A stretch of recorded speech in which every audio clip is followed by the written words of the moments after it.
Join us at Money Marketing Interactive Leads on Thursday, 11th May. Just go to Money Marketing's website to secure your seat at our industry-leading event and hear from notable figures in the industry. See you there.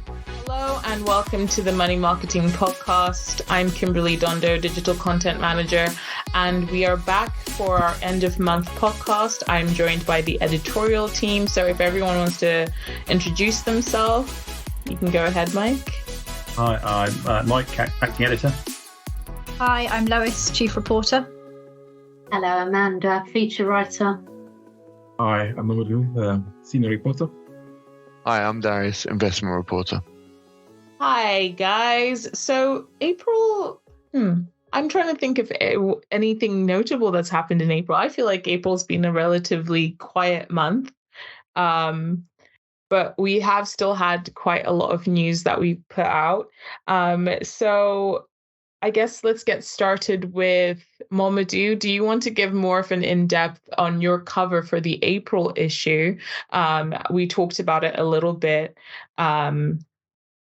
last time, but do you want to go a bit more into the Vanguard feature cover that you did? Okay. Yes, for the April issue, we covered Vanguard and the falling out of Vanguard's low-cost advice proposition. Mm-hmm. That was something Vanguard launched a couple of years ago to try to close the advice gap. Yeah. But I think it failed, and it failed spectacularly. I think because of several factors. And when that happened, the IFA sector, I think most of them, saw Vanguard as a competition. Mm-hmm. So that was kind of like a joy in quotes. Was it a failure because of lack of users or lack of take up? What? I think it's a combination. Of all of the above, I think when Vanguard came in, there was that confidence, that they can really, shake up the markets and kind of bring this proposition that would be widely taken up by the sector. But then it failed to gain traction. I think because the people Vanguard targeted were not. The people who were kind of like within the advice, gap. They are targeting people with pension savings of up to 50K.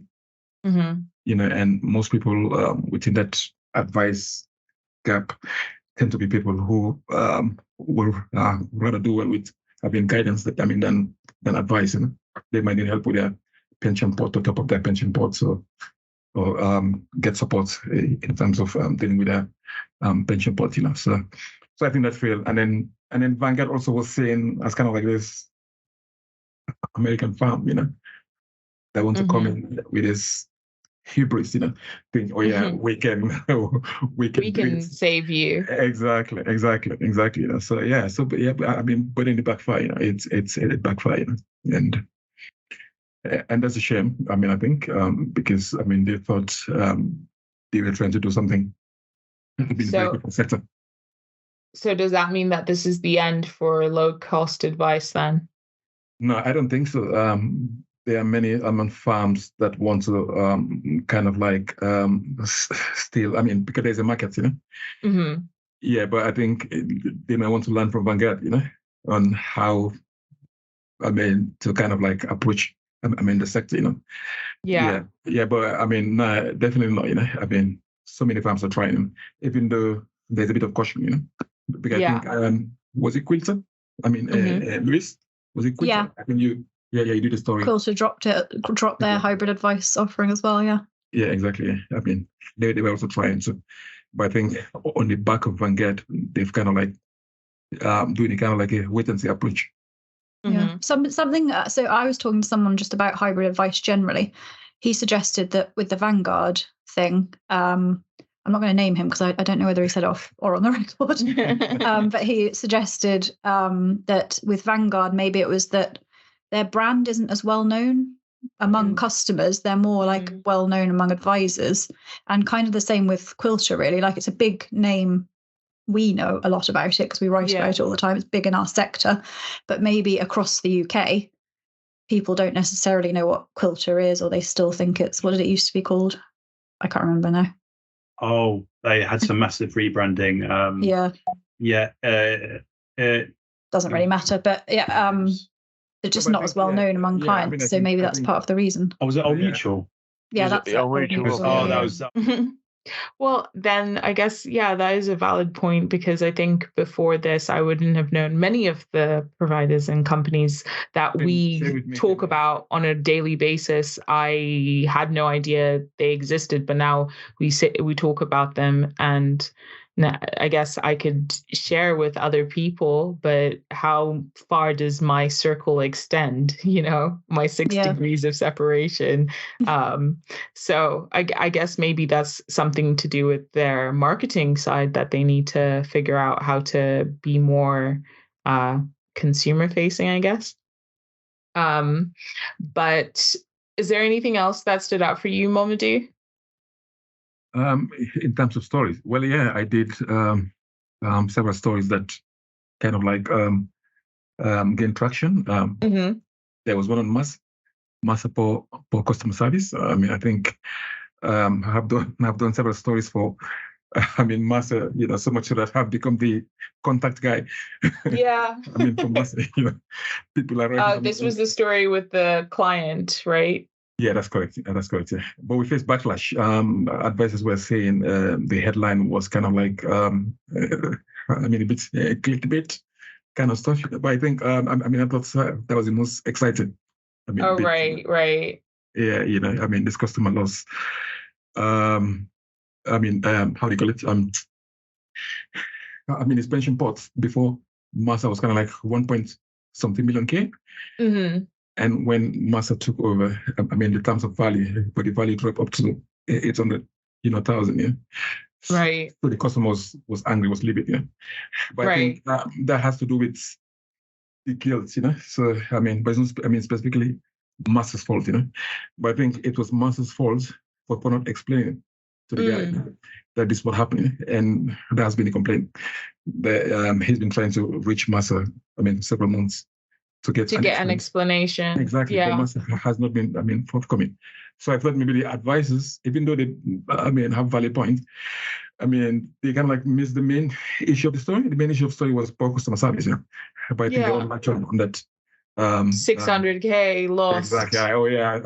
Awful journalism, blah blah blah blah blah blah. But I don't think it's terrible. Like, if you read it, it says 600K in value. Where's that's just your eyes skipping a word. Chill. Exactly. But was a defined benefit pension scheme. So they are saying, in actual fact, the customer didn't lose anything. Yeah. But this is somebody who has no advice, so he doesn't know, and that's the job of Massa, because Massa is the one administering, his pension pots. Yeah. So they should be forthcoming. They should be talking to him and explain things to him. This poor guy was sick, afterwards. Yeah. I think I would be. I would be sick. Yeah, no, that makes sense. I think, I don't know, communication is key, especially when it comes to money, in all aspects of life. So I don't understand why we're still having these stories about Mercer. I feel like we were covering them last year and now again. Exactly. And that has been their problem. Communication, as you said, Kim, I think when it comes to communication on PR, it's been very poor, And they have to work on that. I think they have to work on it, because,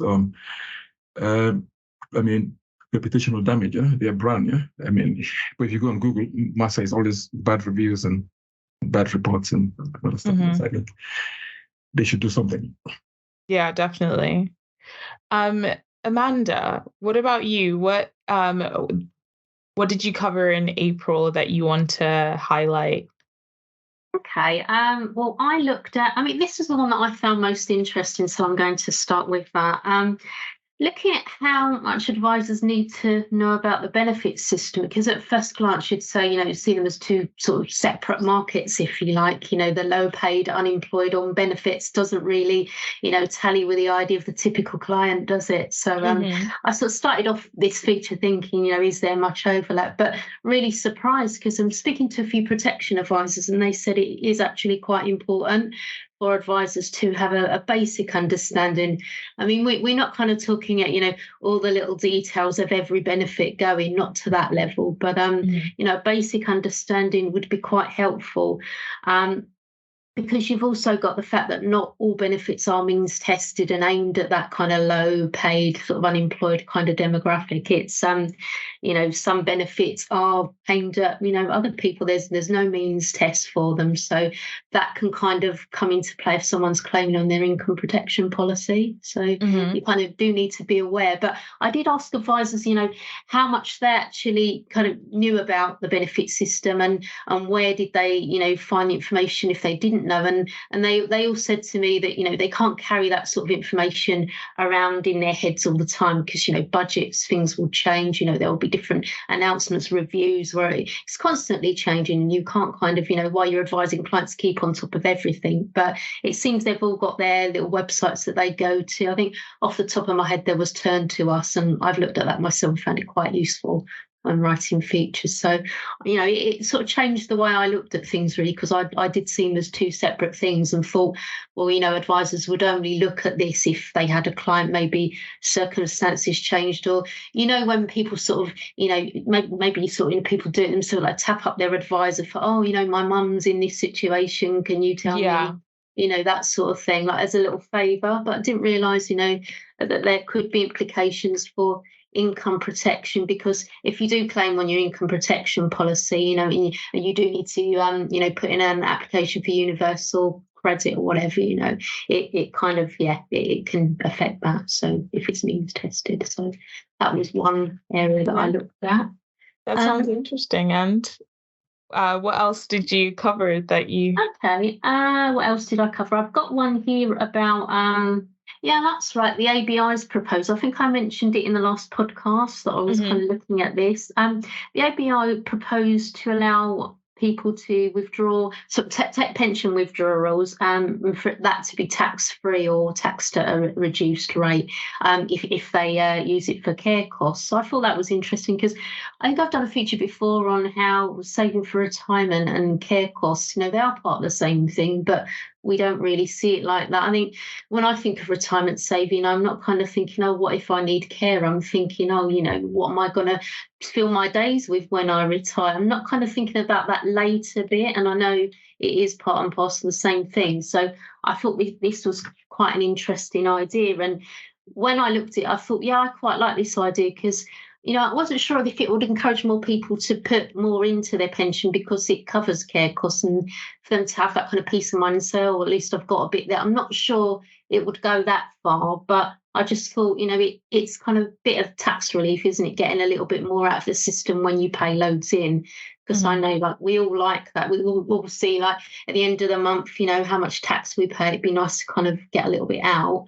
But when I started speaking to the experts, like Stephen Cameron at Aegon, he's like Mr. Pensions as far as I'm concerned. He knows absolutely everything.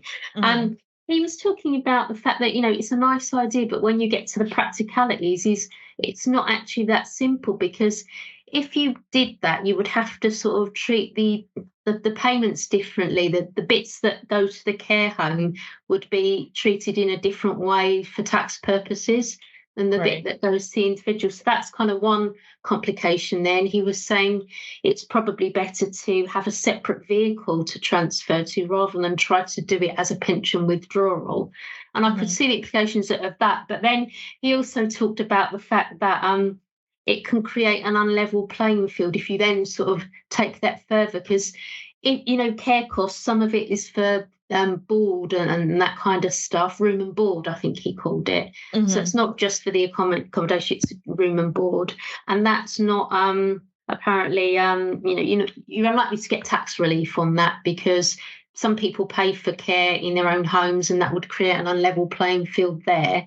And it just seemed like it never occurred to me, the fact that, all these different bits of care costs will be broken up, and some bits will get tax relief and other bits won't. And it just seemed like, oh my God, how do you kind of actually administer this thing? It's a great idea, but I don't know. I don't know how you'd actually do it in practice. There might be a workaround. I hope there is, but just open my mind, Kim, to the problems there. Yeah, no, it's I think it's already difficult enough figuring out when it comes to going into care or doing it from home, and then adding that on top of it. I think, oh my gosh, it's a lot to consider and think about.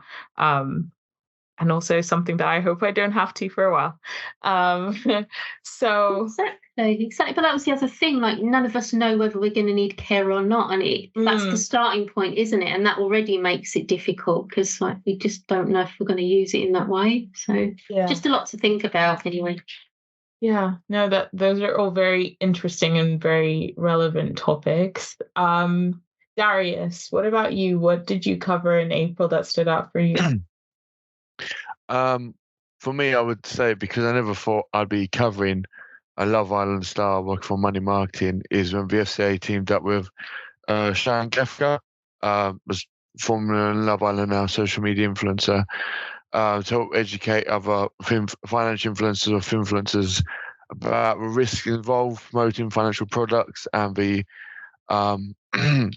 Advertising Standards Authority worked with FCA and Sharon Gefka as well. So yeah, I just I never really sort of expected that sort of topic to come up. So that's what sort of stood out for me a bit, mainly because there was a Love Island star involved. But yeah, no, it was good to see. And I know you also, Kim, you recently had a podcast with Tom Selby, from AJ Bell regarding influence.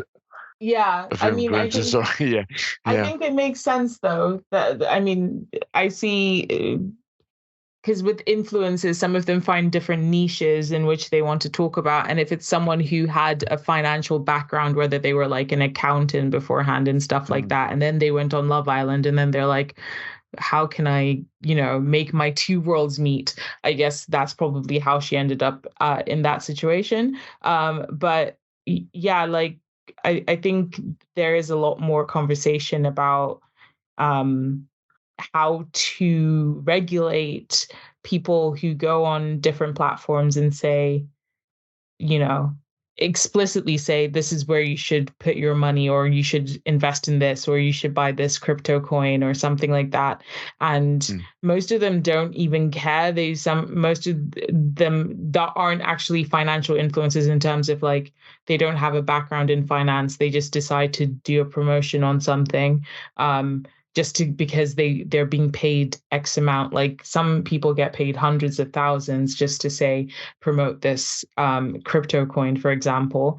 And I think there should definitely be a lot more regulation with that, because a lot of these people have young followers, and they're just doing it because, unfortunately, we're all like we're so obsessed with instant gratification, and that also applies to our money. So then when you see your favorite like influencer in a Rolls Royce being like, this cryptocurrency got me this Rolls Royce, then you're probably going to fall for it. And I think, there should be more regulation around it. It's a topic that I'm quite passionate about. But not to hijack your April stuff, Darius. Is there anything else? No, it's okay. No, that's fine. No, also, another person that shared a podcast with Kim was Steve Windsor from Atrato Group, who's Prince Ron co-founder. And you spoke to him as well. I did, yes. And one part I found interesting was Atrato Group is an alternative investment platform, but when he was when Steve was talking about renewables being listed as an alternative now, but he says, in the future he can see that moving out of the category and becoming more of a mainstream investment. But and he said that the renewable sector currently is amazingly popular. And you think wind's got a big part to play, and that the UK is doing quite well in implementing wind energy and using its coasts, because we've got quite a bit of them, to build offshore wind farms. So I thought that was interesting how it's actually moved from being classed as alternative to sort of into the mainstream as time goes on. That would just to sort of change sort of face alternatives and mainstreams, and what we listed, what category. So I thought that was an interesting point. He said we don't do as well in solar panels, but as he says, because the UK is not exactly known for it. Yeah, that's unsurprising. Exactly.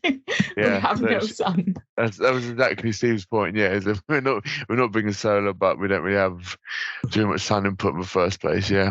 Everyone, so like back in Zimbabwe, a lot of people, because like in terms of like just electricity or just power in general, it fluctuates as to when it's going to come to your house or whatever. So most people actually have solar on their houses. I don't think there's much wind, mostly because I actually can't think of like a windy day in Zimbabwe. So I don't think like wind farms would do very well there, but like solar would do well there. So I guess it makes sense for whatever country, whatever natural resource they can to adapt to it. Yeah. Exploit, is that the right word? Or use? Use. Yeah. So we have like how many times a week or like how many times a month is there a report of like gale force winds? So might as well get something out of it. Yeah, makes sense. Yeah. So Michael. That's the first time that's happened. So Michael. So Michael. That's new. That's a new Michael. Your name popped up and I just felt like calling you Michael. What stood out for you in April? Me, in terms of just some of the stuff the team's done. I thought Amanda wrote a cracking weekend essay on how to manage stress when you're running a business. Yeah, which I thought was really good, And I read that and found that very, very timely actually. Because it's applicable not just if you're running a business. It's exactly. So I found that very, very, very good. Like just arrived. It was kind of like perfect, just when you're like, oh, this is actually really. So there was that. I thought it's in the protection space. Royal London buying Aegon UK's individual protection book, I thought was a pretty big story.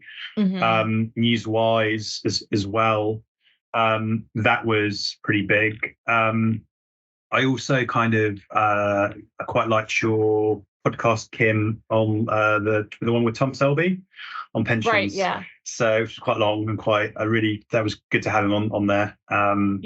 We talked about pensions policy, and then we talked about influencing. Yeah, exactly. Influencing and social media. And I think some of the themes that we've been talking about. Mamadou wrote a really interesting piece on, a long COVID sufferer chiding Aviva over a claim decline. And that was just a really interesting story because I think that there are obviously loads of pandemic legacies. Yes. And there's this issue of, Mamadou, I don't know if it was Mamadou coming at some point because you wrote the story, but about insurers turning down some long COVID claims because they don't recognise that condition as a disability. Is that right? Is that correct? So that was really interesting to learn that, and I think there might be more of that going forward. And that was Is it also because there's there's some people still questioning whether long COVID is real or not? That's correct, Kim. Yeah. Kind of like for the the insurers, there's something called total and permanent disability, and that's very hard to prove, as a long COVID sufferer.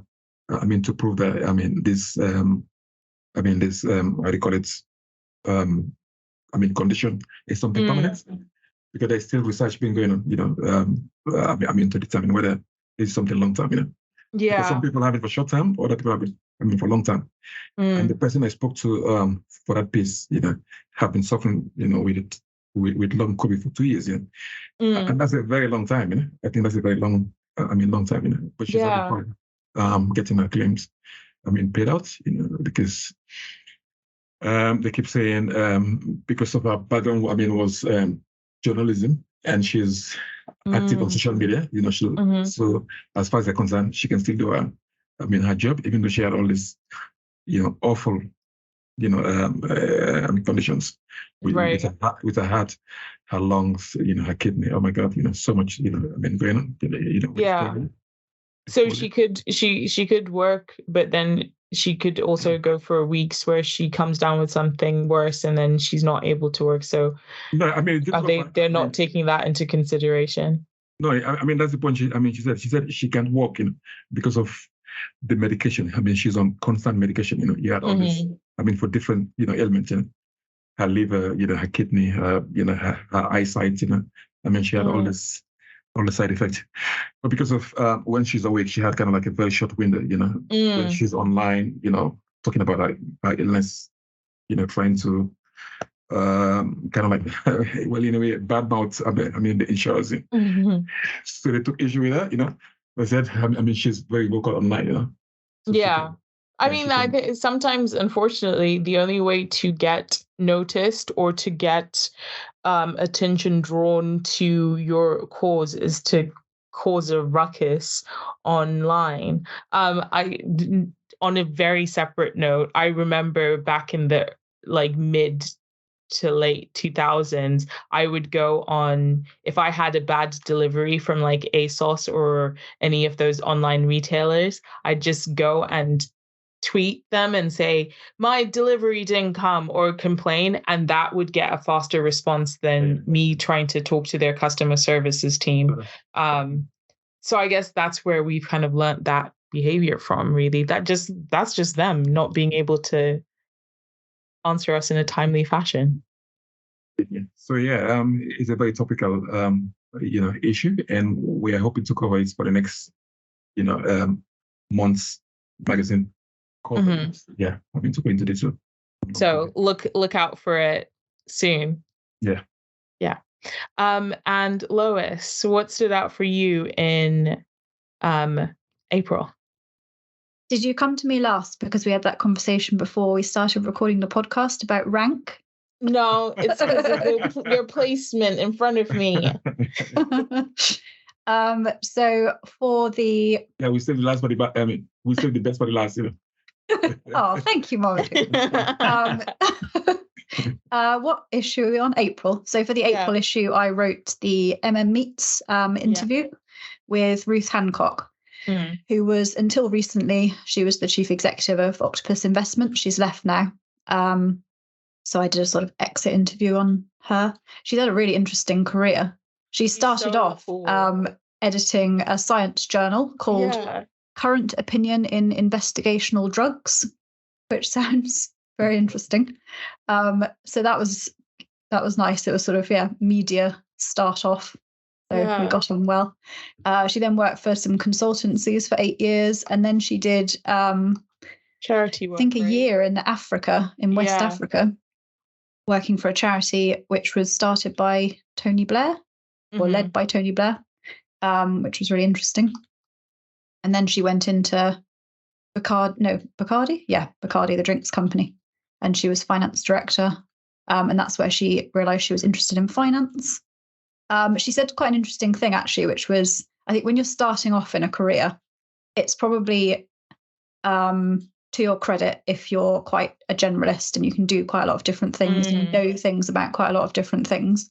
But then she said, if you want to move up, you have to sort of, or certainly in financial services, it's probably the same in many other sectors as well, you have to almost specialize a bit for a bit. So she was finance director at Bacardi. Before you can then, if you make it up to CEO level, if you want to, and can, then you can sort of become a bit broader again. And it's quite an interesting point on career development. Sort of, she said you have to specialize to generalize again. Yeah. I think we also had the we also related because she had like a scientific background and then went and did she started off to start doing something with that and then went off and did absolutely something different, which is like similar to me. And she was mentioning similar things when I spoke to her as well.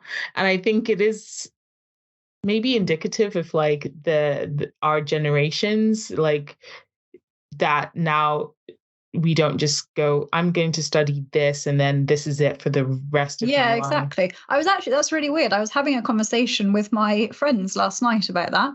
Yeah. It's not last night when this podcast comes out, but that doesn't matter. It could be about careers and the fact you have to sort of certainly start off deciding what you want to do when you're about 16 years old. That's insane. And you get to even 20 and it's like, well, you don't necessarily want to do what you were doing when you were what you wanted to do when you were 16. I wanted to be a vet or a paleontologist or a criminal psychologist or something like that. And I didn't do that. And imagine if all of those decisions were set in stone. We're currently talking about, we're currently catering towards a financial advice audience, right? We would have no financial advice audience if people made their decisions at 16 and stuck to them, because exactly. The number of people who say they fell into financial services is there is no one that I've actually spoken to that was like, when I was 16, I found out about financial advice and I wanted to do it. Even like Chanel, whose dad was also a financial advisor, was like, I never wanted to do that. And then she came back round to it and said, actually, it fits me perfectly. So I think it is very good to sample different things. Well, I'm a bit weird because I decided at 18 that I wanted to be a journalist and I haven't changed my mind yet. So you still got time. You've got like time. 50, 60 years ahead of you to change.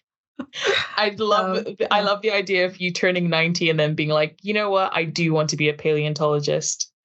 I know some. I haven't got the exact anecdote, so I shouldn't have started. I know somebody who started doing a degree in something completely different when she turned 60, which was quite interesting. So she started, when she retired, she started doing degrees in things that she was quite interested in when she was younger, but couldn't sort of justify as a career.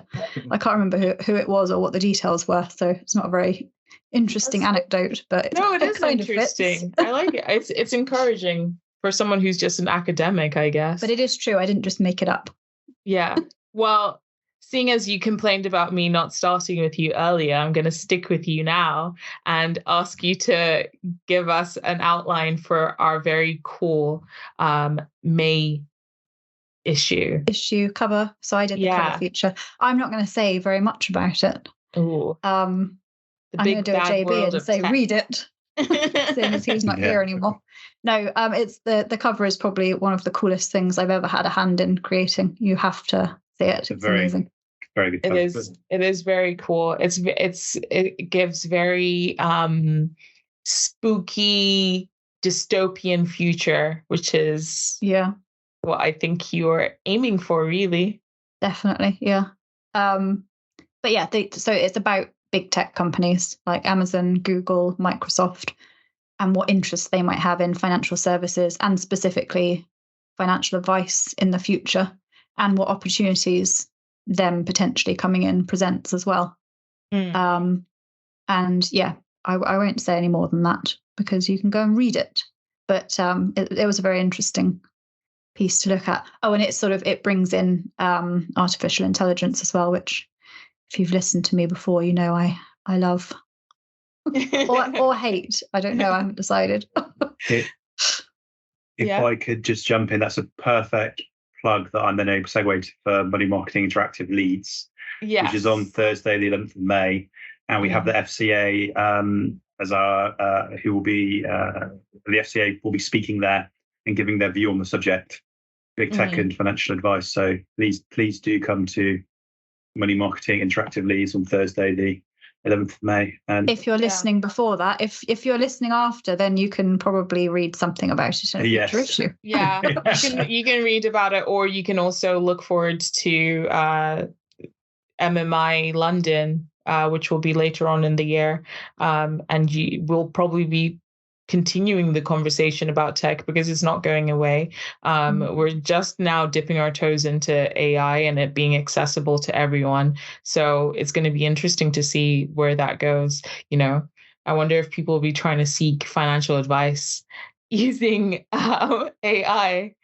That would be interesting. If it's allowed to do that, I don't know.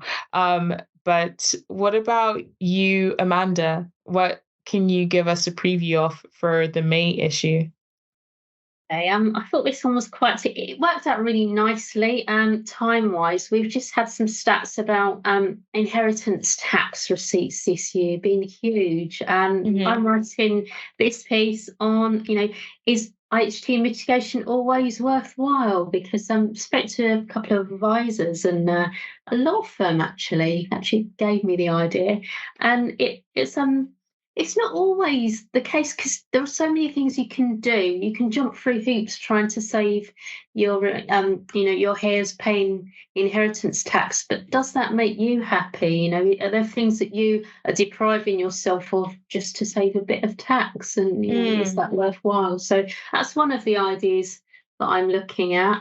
I'm also looking at the implications of a lack of diversity among students who study economics. Are there recruitment implications for financial advice firms if they're looking in that pool of talent? And the other one I'm looking at is, can technology improve things for high net worth investors? Because, we've always sort of focused on the robo-advice end and, getting more people into financial advice at the lower end. But what about the higher end? What's tech doing there?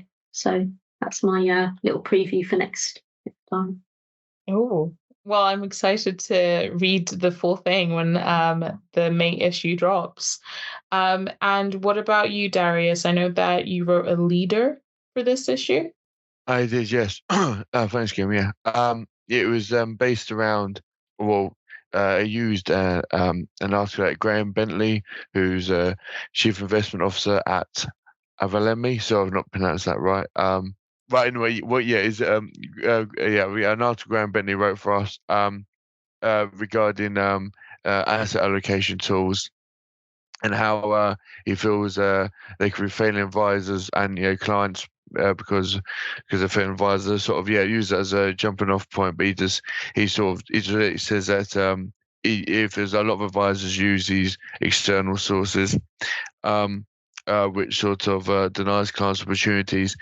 And they would rather use a third party because they easier to do it themselves. But basically, he said how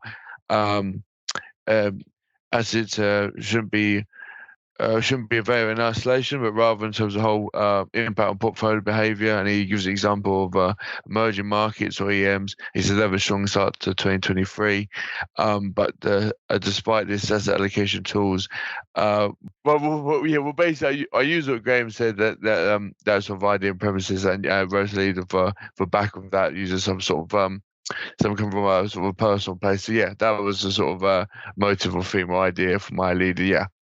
Okay. That's great. And finally, Michael, May will be a busy month.